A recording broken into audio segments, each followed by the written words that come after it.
Philosophically, things are generally aligned. I mean, advertisers want performance for their media. Publishers want to give enough performance for their media for you to continue investing with them. Like marketers have choice. You can spend with Google, you can spend with Meta, you can spend with TikTok, you can spend with programmatic.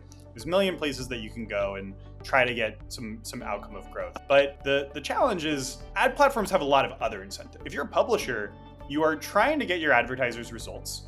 You're trying not to upset your users too much by putting advertising in front of them constantly. Like if you've ever, hey, I've gotten the same ad 7 or 8 times, and it's like, well, they probably have like a tight cap of when they're trying to spend the money, and we need to be serving the impressions. And generally, compounding frequency is more likely to lead to a conversion outcome. But actually, where things probably deviate the most is that publishers need to monetize the corpus of their inventory.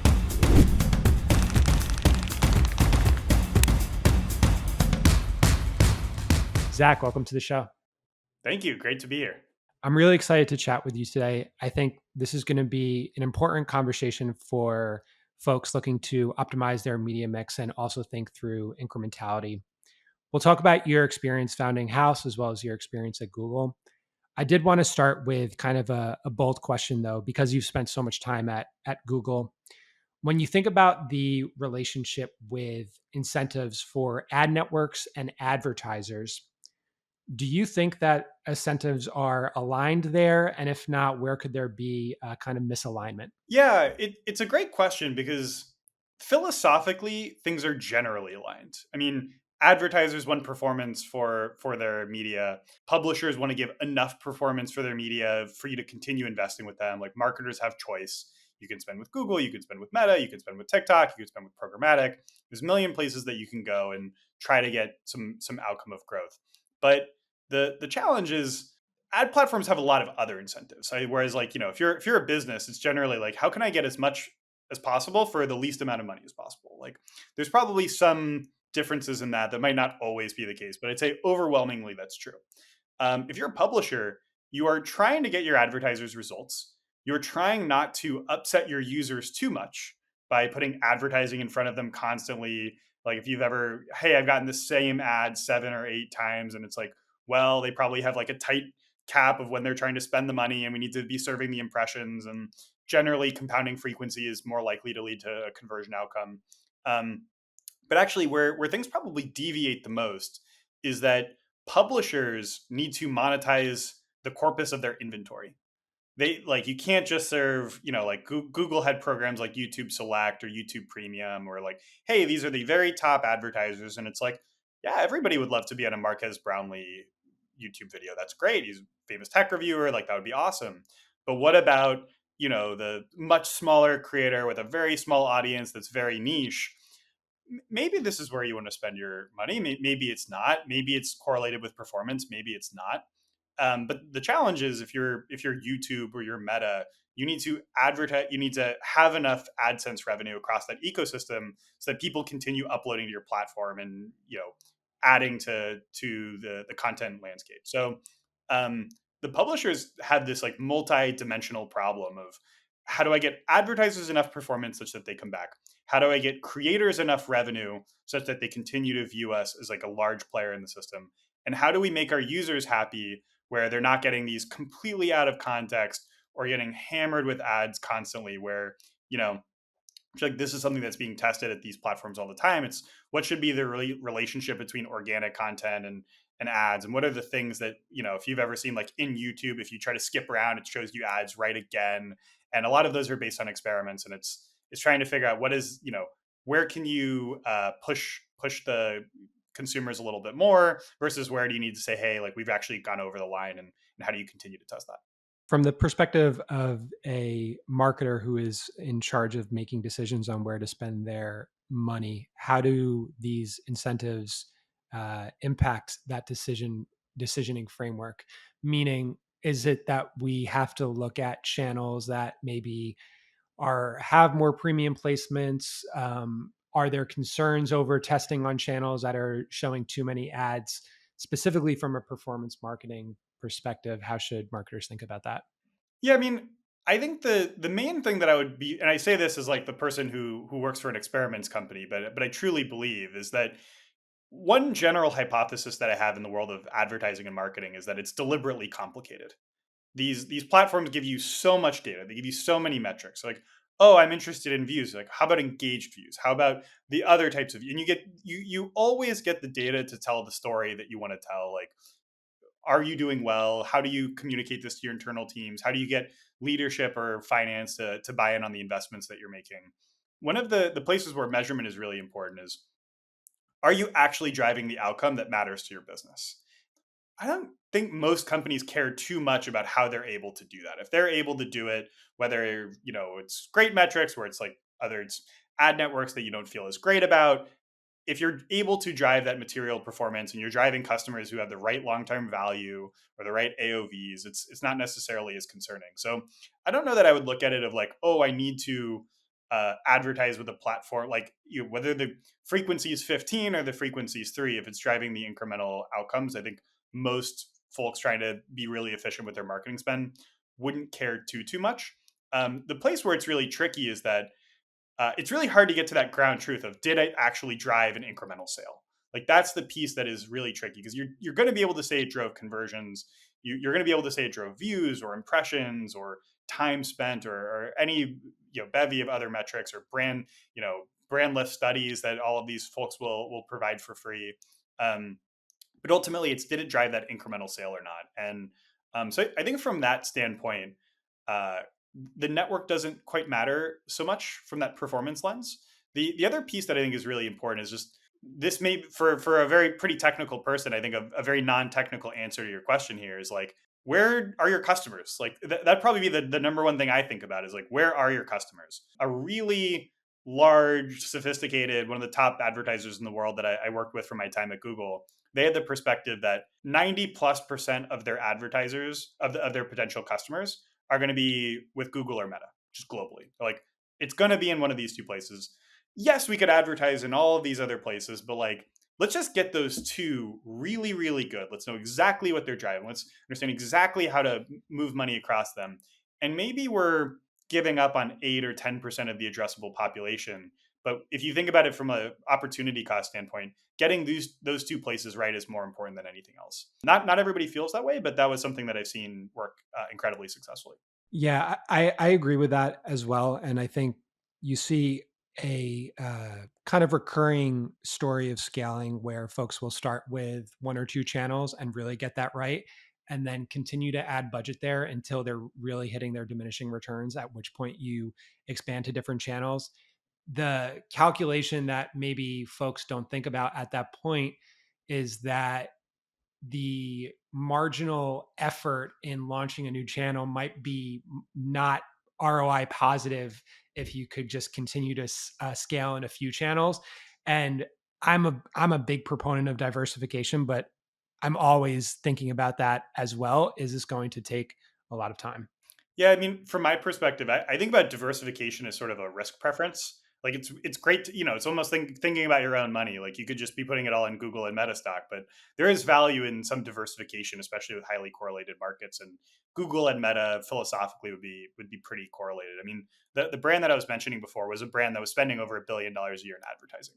So it was somebody who was spending an absolute fortune in those two channels. And truly, the way that they thought about it was, your point was the exact right one, and sort of where, sometimes I think about marketing measurement in the world of like the matrix of, like, you take the red pill and you see how far the story goes. They would have argued that most companies do not understand how to actually even understand or interpret diminishing marginal returns. Like, how specific are you on it? How well do you know of what another dollar will do to your business, to grow in certain channels, to take away from others? And I think their hypothesis was that it's really, really hard to have that answer across 10 channels, but it's still hard to have it even in two. But I think the idea of like, that is where, dollars to donuts, that's the place where you're going to go. And within a Google or Meta, there's also many, many different ways to buy your media. And like, they have many channels or tactics within those networks. But um, I don't disagree. And I say this is a pretty extreme point of view. Not everybody believes in that. But I think if it were my marketing budget, I would certainly have diversified more than they did. Um, but I think you're right. It's like it's getting it set up, it's getting it to scale, it's understanding it. And I also wouldn't go into a new channel unless I was committed to that channel. Like the reason I'm going here is I'm going to figure it out. I'm going to spend the amount of time, I'm going to spend the amount of resources, I'm going to figure out how to measure it, I'm going to figure out how to build creative for it because it sounds great to, oh, let's just throw stuff against the wall. The challenge there is often I think companies will over diversify, not give those channels an opportunity to even be successful, and then determine that they didn't work. And the reality was it could have worked. It's just if you had gone about it in a different way. Let me go a little bit deeper on that point, and I want to get into your time spent at Google and House, of course. When it comes to new channel testing, often there's an evaluation process. We look at a couple of different channels, what makes the most sense for our brand, and then we'll give a budget. We'll give some sort of expectation on what our KPIs are, and then we'll run the test.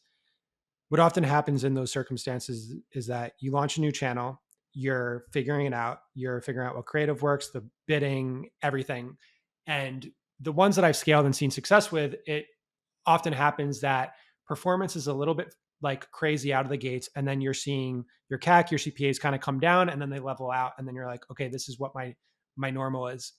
What I also see in those circumstances is that you'll try to run an incrementality test and you measure the beginning stages of that spend before you've actually figured it out and made sure it's optimized. Is that a situation that you see a lot with advertisers that you work with?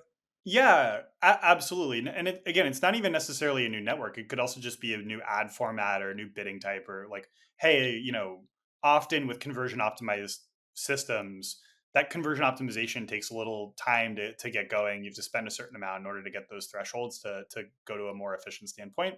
I think this is where context really matters is um, are you evaluating the product in the right way? Are you giving it enough time? Are you giving it enough budget? These are some of the places where I think we actually really shine at House is so often companies will come to us and they'll say, we ran this test and something didn't work. Or we, hey, we stopped spending money on this channel this week and we didn't see an impact or we saw some huge impact. Not realizing that often the reason they weren't spending this week was some non-random force in their business that made it an actually a pretty poor comparable to other times in their business. So I think getting things set up correctly is really important because ultimately when you're thinking about setting up like a test budget for a new channel, you actually know more about this than I would, but a budget could be 20 grand, it could be 30 grand. And I think often it's a little bit of a finger in the wind of like, oh, what do we have as a testing budget?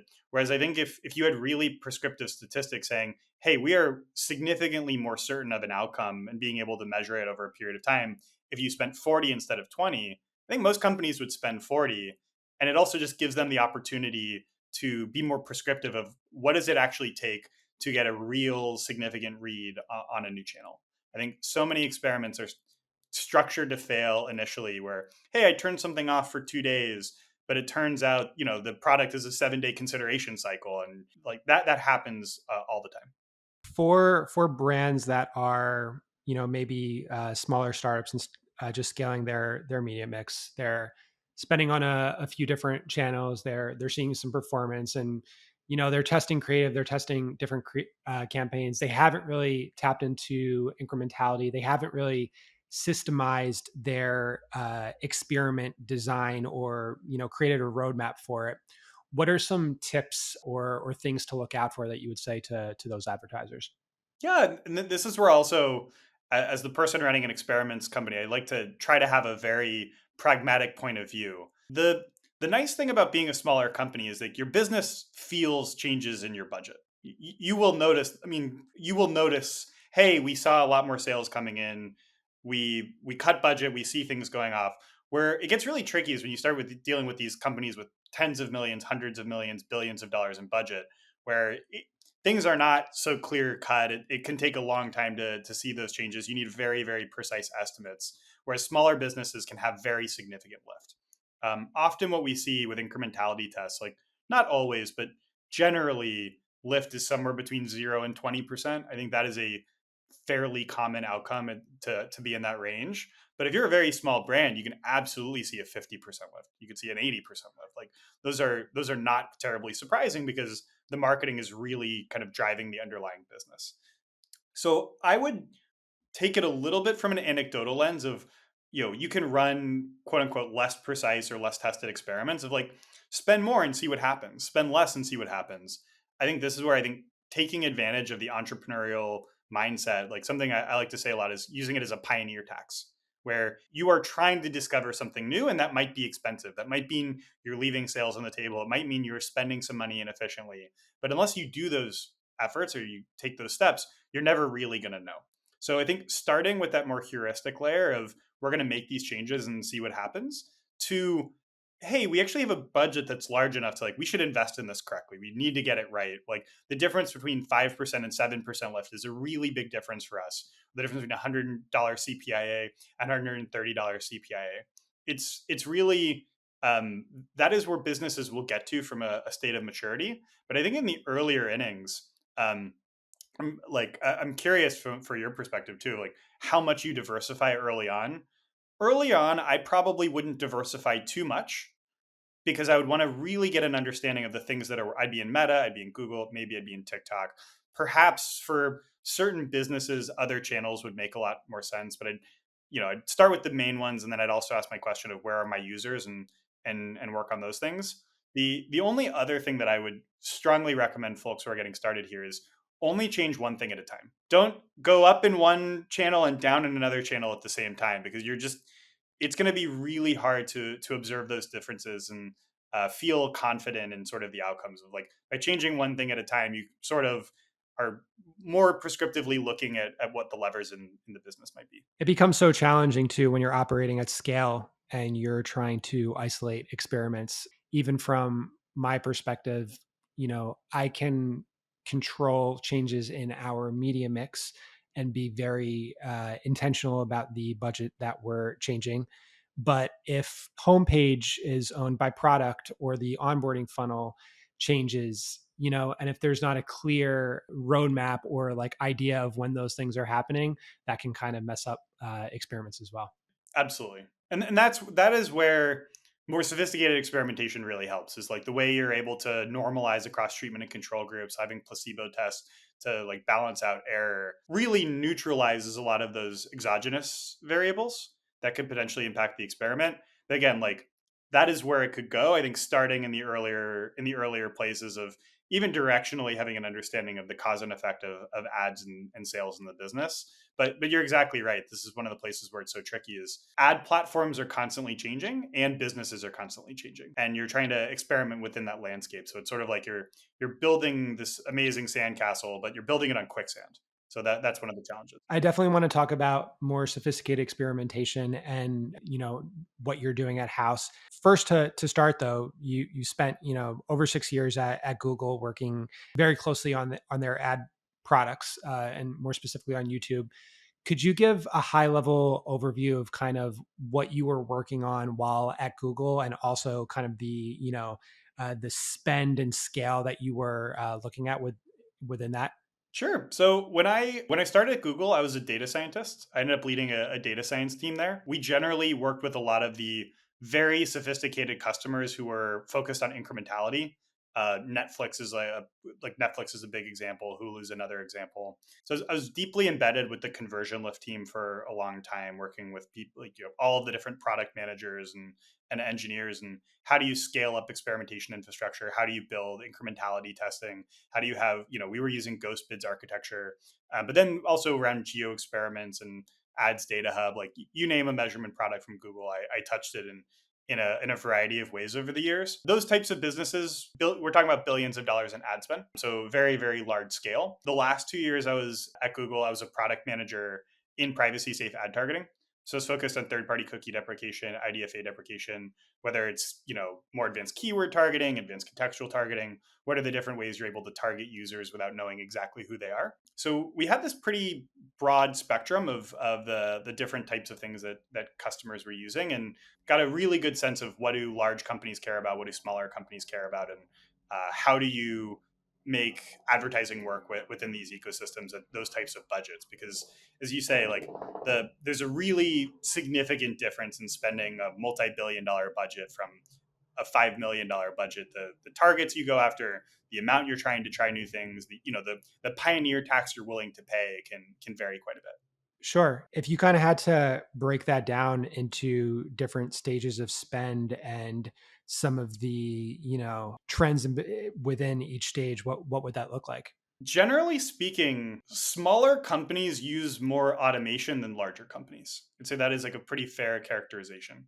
So systems like Performance Max, ASC, often smaller advertisers run more of that media. Obviously, larger companies are running it as well, but very commonly, large enterprises are focused on where their media is going.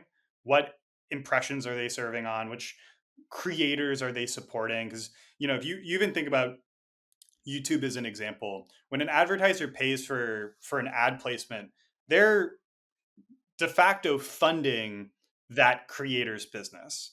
And so there's like broader questions around who do you want to be in business with, and do they have the values that you support? Do they have the ideals that you support? So larger companies often are a little bit more careful around that. But the beautiful thing about these marketing ecosystems is they fundamentally scale. So there are companies who spend billions of dollars a year in search. There are companies that spend $5 a year in search. There's companies that spend hundreds of millions of dollars in YouTube. There's companies that spend almost nothing. So you really do have that broad spectrum.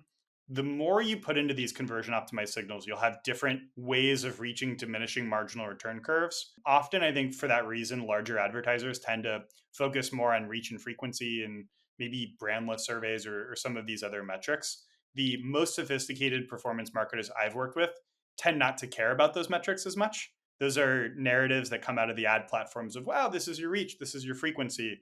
That sounds great, but what is it doing for me? Well, like that's where it gets a little bit fuzzier. And smaller or medium-sized businesses tend to care about that a little bit less.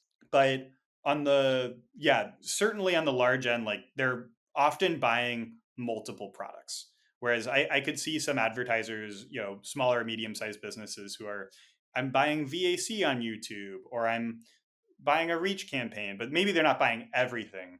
Those larger companies are often buying versions of everything. And the question is just how much and what is the right scale and support for them. Sure. I think that's generally something that I've kind of heard as well and seen that the more that you're operating at scale, the more resources you have to dedicate to the thing, the more that you can start to customize a lot more and look more granularly on these, almost esoteric or like very specific areas that maybe a, startup with a two-person marketing team just like doesn't have the time to dig into. Yeah, I mean it's a great point. Like something that I've worked with a lot of advertisers on was always the question of how well will this channel scale? Because let's just say you have $1 billion marketing budget, and the most you could ever spend on this channel is $10 million. Even say it is an incredibly efficient $10 million. It's very promising. All your customers are there. Is it worth dedicating the time and resources and recurring infrastructure to manage that channel when you know that it will not be able to scale for your business? Versus investing in something you're not as sure about. But if you really get it right, you can spend $200 million on it. It actually often will make more sense from a time perspective to spend your time there, just because you know that it will continue to be a large place that you invest. Whereas some of these other networks, it can just be challenging because it's always a opportunity cost trade off of people's time and the resources that they have. You can't do everything. How do you mirror what drives the most impact to your business to the resources that you have?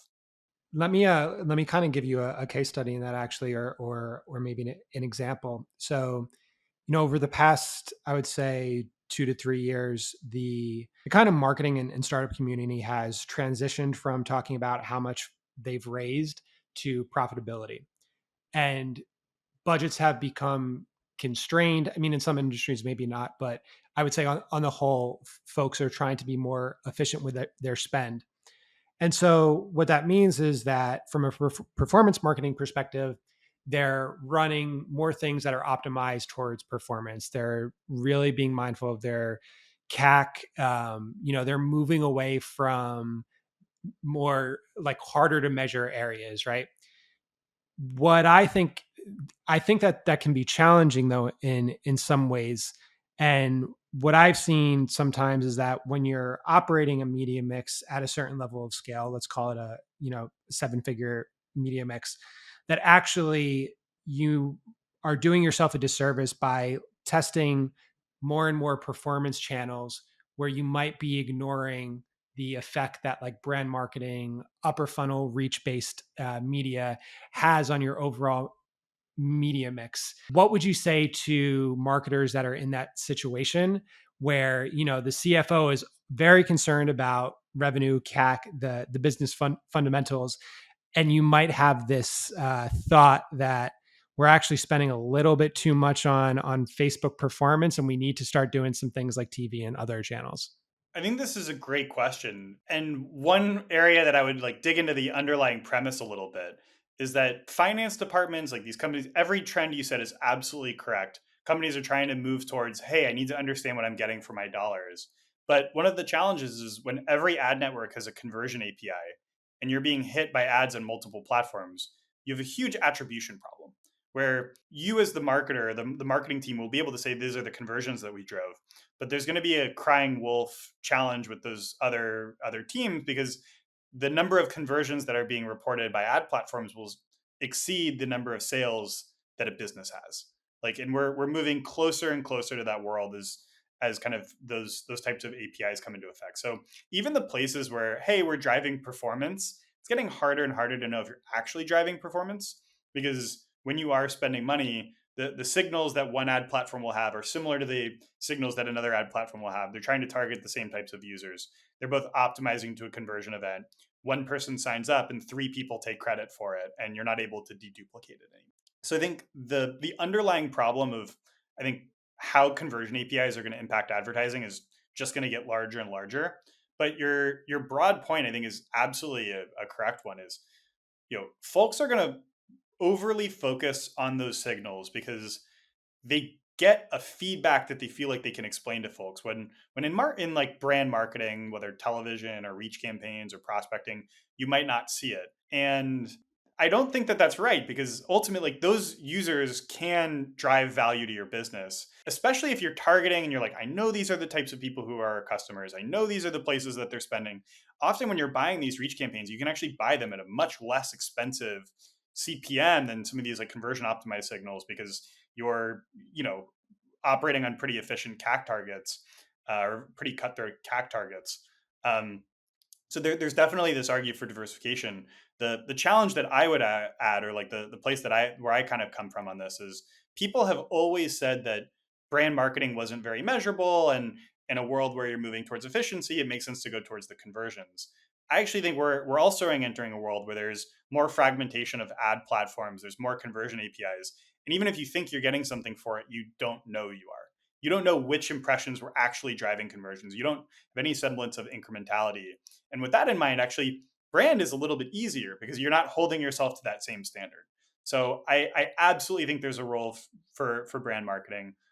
One of the beauty of experimentation platforms like ours is that you can use them with brand campaigns. You can use them with conversion optimized campaigns. You can use different combinations of brand and conversion to see if your upper funnel is driving lower funnel performance, which has been a long time narrative from ad platforms. I remember, in YouTube, we were trying to sell this narrative in 2016, 2017.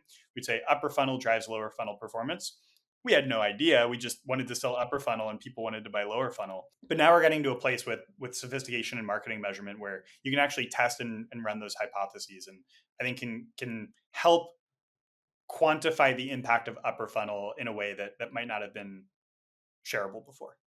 I think from a marketer's perspective, it also helps to have a lens on consumer psychology and the psychological process that a person, a human being, goes through to making a decision about taking an action to make a purchase and buy something. And it's not always a linear path, and there is an emotional component to that a lot of times brand advertising can afford to switch, where direct response advertising doesn't have that same kind of capability. Yep. And I think another one where, a lot of folks in the world of incrementality will push pretty hard against retargeting, because sort of like, oh, if you're remarketing, like, they've already seen your ads. The next ad is not nearly as likely to be incremental. Often in the world of advertising, I would fall on that side of the spectrum. But when you know about your buyers and you know about their consideration cycles, so often you just need to be top of mind because they're still thinking about it. If I'm thinking about, like, I just bought this shirt at Uniqlo over the weekend and I had been thinking about it for a while. And, like at some point, they just need to get you over that line. You're kind of like deciding what exactly to do and when exactly to do it. There's always an opportunity for you to be there. Again, at Google, we used to call it the zero moment of truth. But the idea of like, when is the person, like, they're actually going to make this decision? They're actually going to change their behavior. And ideally, it's that your ad is present at that point versus someone else's to eventually steal the conversion late in the cycle. I started my career at a retargeting platform, and I think it's even more important for brands that have a longer consideration cycle. Just get really meta on you. I'm in the process of evaluating media mix modeling vendors and actually looking at Haus for some other things, and looking at 8 to 10 different vendors right now. I don't think I've gotten any retargeting ads yet, but this is going to be a process that takes 3 months for us to conduct to actually select a vendor. And I visited everyone's website. Like, people should be showing me ads. People should be showing me ads, driving me to content, driving me to webinars, driving me to whatever. And you could say, yeah, it's not as incremental, but because they already know about you. But we also know that there's a certain amount of impressions that a customer needs just to even remember you, let alone make a consumer action.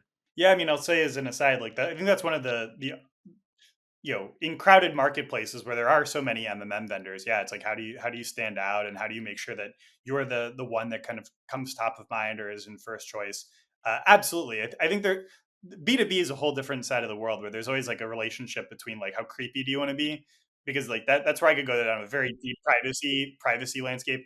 I worked on Topics API and Flock for a little bit at Google, and a lot of background in like the ways in which user data can be used negatively, which is not perfect and is something I don't appreciate about the advertising ecosystem. It's good that we're trying to move away from that. But exactly as you said, like for those types of cycles, how do you make sure that you're present? How do you make sure that you're available? Hey, these are like something, you could use like like video ad sequencing, or like different sequences of creative to say like, this is the upper funnel, this is the what other platforms are using, and how do you continue to drive activity amongst customers. Like, absolutely, it makes sense. Sure. Let's talk a little bit about your evolution at House. So, I think a first question, we talked about it when we first connected. Your motivations for starting House. What specifically about your time spent in Google working on the basically most sophisticated ad platform in the world? What about that experience led you to being like, you know what, I need to start something new. I have to get more involved in this incrementality space. Yeah, I mean, for me, so much of it was about democratization of technology. I worked with companies like Netflix, like the most sophisticated companies in the world, who had teams of causal economists, engineers, product managers, all trying to understand if their ads were a little bit better or worse. And then you think about what the next competitor of Netflix. Not only do they have less money, not only do they have fewer resources, but they're also at this huge technological disadvantage where they're not going to be able, they will not have the advanced capabilities that a Netflix would have, or an Amazon would have, or a booking.com, or any of these really savvy large publishers. And I just thought like, gosh, this isn't fair in the world. Like, I want everybody to have access to these tools. And then as well on the targeting side, you just see how many dollars are being wasted. Where I think everybody, there's the old quote of 50% of my ads are wasted. I don't know which half. I think ultimately, just to my core, I've always believed in like, people should get value for the dollars that they're spending. And there are cases where, whether it's like Performance Max or these other systems, where not only do they not tell you about, hey, like there's these modeled views of the world of what's actually happening with your advertising, we're not even going to tell you where your ads ran. And it's like, that's not a good ecosystem.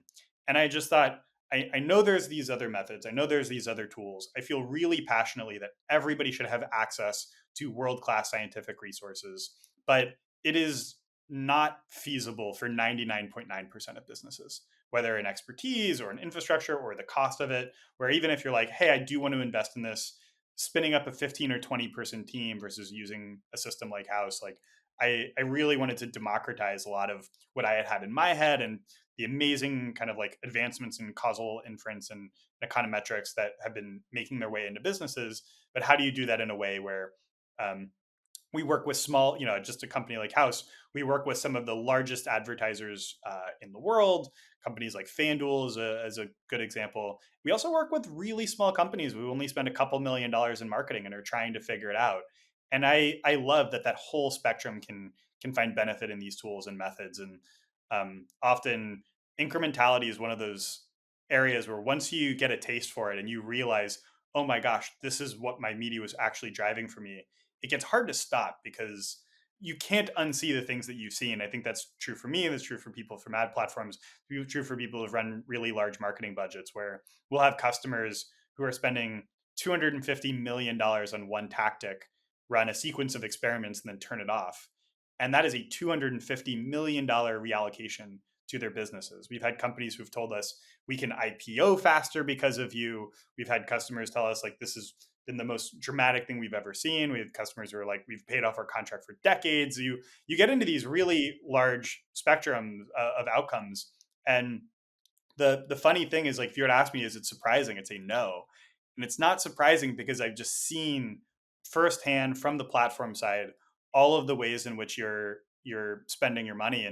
And often I liken ad platforms to like casinos in Las Vegas. Google's beautiful offices and their free lunches. It's ideally it's built on winners, but ultimately they have to monetize all of their inventory. And I love the idea of helping align businesses, and their dollars are going to things that directly impact it. I love to talk about some of the specific experiments and some of the learnings. Just to kind of contextualize it for the audience, though, what has your product evolution looked at House since you started, I think, 2021? And what are the reasons that it kind of has evolved as it has over the years? Yeah, we are very focused on high velocity causal inference and experimentation. There's, we've never been on more on the MTA side of the world. Like, I think I have some pretty strong opinions there, but I think MTA is infrastructurally going to be going through some changes. It's definitely a hard space to be in. And I think MMM is something that is obviously becoming a lot more common. The question that I always ask myself is, do I have anything novel to contribute here? Is it unique? Is it differentiated? We work with a lot of, I'm sure all the MMM companies you're thinking about partnering with, we are partnering with a lot of them. We're sending our data to calibrate their models. But ultimately, I think one model versus another model. I think there's a lot of folks who are working on that. Unless we have something really meaningful to contribute there, that'd be different. Experimentation is really critical in incrementality testing because it's ultimately the only thing that is not a modeled exercise of, hey, here's what we think is going to happen. This is what actually happened to your business. Like, these are actual results. It's based on your data warehouse. It's off of your internal infrastructure. And when I was leaving Google, I knew that I wanted to democratize access to world-class experimentation and incrementality testing. And that is still true today.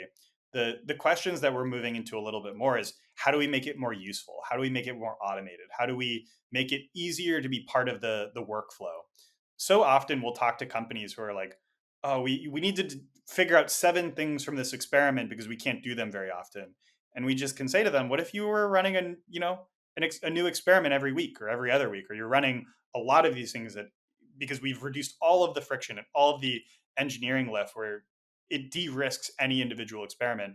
That's where folks are able to do a lot more, drive better results. And ultimately, I think the more you can be grounded in that truth of, this is what's actually happening to your business, here's what would happen as you observe and see these changes, I think the more impactful of a partner we can be. And ultimately understanding we're just one part of the ecosystem. But I think the more we can get our customers to ask the right questions and be more curious and run better experiments. If people run great experiments, they have really good outcomes. And I think that is what I'm personally really passionate about. And I would love to move to a world where companies aren't just like, oh, we have like a test and learn agenda. We're trying something here, we're trying something there, to a world where everybody is running their experimentation program the way a Netflix would. I think would be a really awesome outcome. A lot of the ad platforms are have a little bit of a black box in terms of the abilities for incrementality and lift testing, and some more older platforms don't even have that capability. Right? Where does House kind of sit in that framework? Everything we do, our customers can validate. We'll supply model weights. You can back out the data in your own data warehouse. It's all a reflection of the data warehouse, anyways. But we give the treatment markets, we give control markets, we share exactly what we're doing and how we're doing it. There's obviously some special sauce. Like we have teams of economists and professors. Like we have like truly a world class experimentation team and who've built really novel models and are able to get more precise outcomes than things that would be out of the box, like more precision, tighter confidence intervals. There's a lot of science innovation there, but ultimately we will tell our customers this is how it works, this is what we're doing. If you want to see it in your own data warehouse, here's how you would do something like that. Often for the companies you do ask, they'll audit it once and they'll be like, oh, this is what we thought, and then they move on. So I think my thought was that people don't want to trade one black box for another black box, and I think that, like, again, like there are some amazing companies, but I think that's a little bit of a risk in that world because you moved into this modeled world and it's sort of like who do you believe in the most? I think there's something really powerful and like this is a discrete experiment. We ran it in this period of time. This is what the outcome. What you lose in is a little bit of the extensibility, and there's some cool stuff that we're working on there. But the value is that it is the sort of like the least modeled version of anything in the marketing measurement space. I know we're wrapping up. One last question for you because I know you mentioned it before. I would love to hear your strong opinions on the infrastructure changes to multi-touch attribution. Of what's going to happen with MTA? Correct. Ooh, that's a really good one. Multi-touch attribution is fundamentally challenging that you're trying to deduplicate off of a conversion where most of the world is moving away from UTM parameters and you're moving to like view-based conversion events. There's going to be companies who are, hey, we're building this partnership with platform X, Y, or Z, but the way to build a deduplicated view of a user across networks is only going to get more challenging. Like I don't think there's a argument to say that that's going to get easier or more straightforward. You're still going to need a resolved user ID across networks, which isn't really possible. So you move into like more people will call synthetic events, or they'll model it in different ways. Um, the challenge is that the need is real. Like what was my deduplicated value to my business that operated yesterday? What is it kind of doing for us? Something to plug, and maybe we should do another podcast in a month. But we're actually launching something where we are not tracking users in any individual way, but we're going to be able to help companies with the more day to day optimization using causal data that we sit on top of. And so whether it's companies like Haus or other companies innovating, I think there's going to be a lot of innovation here. But if I were a marketer, I would probably use Google Analytics, and that would be sufficient for now. And you can say, oh well, there's the bias of GA, but like you could use last click. You UTM parameters are also in a little bit of. We'll see how long UTM parameters last. I think that's potentially on the privacy chopping block as well. But I would use those types of systems, and the key piece is like so often when you talk to companies, they're like, we use last click, but we don't like it, and it's like what you could do is you could look at last click, but not use it for that optimization. And I think that might be a space where MTA is more common. But even if you look at it broadly, like companies like Rockerbox or Northbeam, like they're building MMMs. I think that is kind of the direction that these companies are generally trying to go in. Thank you so much for the conversation today. And where can folks find you? You can find me on LinkedIn, Zach Epstein. We're at Haus.io, Haus.io, and our amazing head of strategy and ops, Olivia, is all over Twitter. So folks might see her there as well. I would love to get her on the podcast too She'd at be some awesome. point. She'd be better than me. Awesome. Thank you so much, Zach. Awesome. Thanks, Paul.